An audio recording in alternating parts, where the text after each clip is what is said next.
Të dhënat e vitit 2025 për tregun e makinave në Shqipëri tregojnë qartë se po ndodh një ndryshim i rëndësishëm, ndonëse ende jo i barabartë për të gjithë. Për vite me radhë, rrugët shqiptare kanë qenë mbretëri e markave tradicionale, me Mercedes-Benz në krye si simbol force, qëndrueshmërie dhe statusi social. Sot, ky mit nuk po shembet papritur, por po zbehet gradualisht, ndërsa në horizont po shfaqet një emër i vetëm që përfaqëson realisht rritjen e makinave elektrike. BYD. Mercedes-Benz vazhdon të mbetet marka dominuese për nga numri total i automjeteve në qarkullim në Shqipëri. Trashëgimia e saj është e fortë dhe prania e konsoliduar ndër vite nuk vihet lehtë në diskutim. Megjithatë, ritmi i rritjes së saj për vitin 2025 është në mesataren e tregut. Kjo do të thotë se edhe pse mbetet lider, Mercedes nuk po rritet me të njëjtin hap me tregun shqiptar. Është një sinjal i qartë se prestigji historik nuk garanton më automatikisht avantazh. E njëjta pamje shfaqet edhe te disa marka të tjera tradicionale. Volkswagen performon mbi mesataren dhe ruan një pozicion solid, ndërsa Audi shfaq një rritje të fortë, duke treguar se segmenti premium ende ka hapësirë në Shqipëri. BMW qëndron pothuajse në ekuilibër pa luhatje të forta.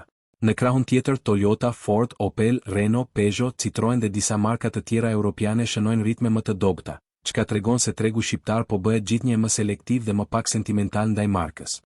Por, kur flasim për makina elektrike, panorama ndryshon ndjeshëm. Në të dhënat e vitit 2025, vetëm BYD shfaqet qartësisht si markë elektrike në rritje të fortë në Shqipëri. Me një rritje mbi 90i, BYD nuk përfaqëson thjesht një tendencë, por një thyerje të modelit tradicional të tregut. Ndryshe nga markat e tjera që ende mbështeten kryesisht te motorët me djegje apo hibride të pjeshme, BYD po hyn drejt për drejt si simboli i elektrifikimit të plot.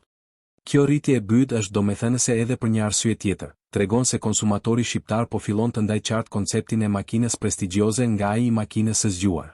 BYD nuk blihet për histori apo imazh, por për teknologji, kosto përdorimi dhe perspektivë afatgjatë. Në një treg ku çmimi i karburantit dhe mirëmbajtja peshojnë shumë në vendimmarrje, makina elektrike po shihet gjithnjë më shumë si zgjidhje praktike, jo si luks. Ndërkohë, marka si Hyundai, Volvo, Kia apo Jeep shfaqin rritje, por jo si rezultat i një tranzicioni të pastër drejt makinave elektrike. Rritja e tyre lidhet më tepër me gamën tradicionale dhe hibride, jo me një revolucion elektrik të plot.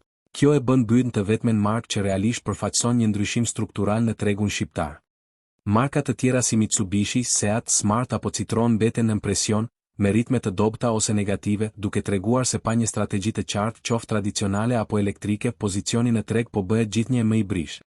Në përfundim, mesazhi i të dhënave të vitit 2025 është i qartë.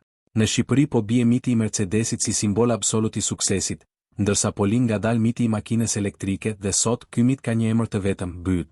Ndryshimi nuk është ende masiv, por është real. Dhe si çdo ndryshim i madh, ai nis gjithmonë nga një përjashtim që sfidon rregullin. Faleminderit.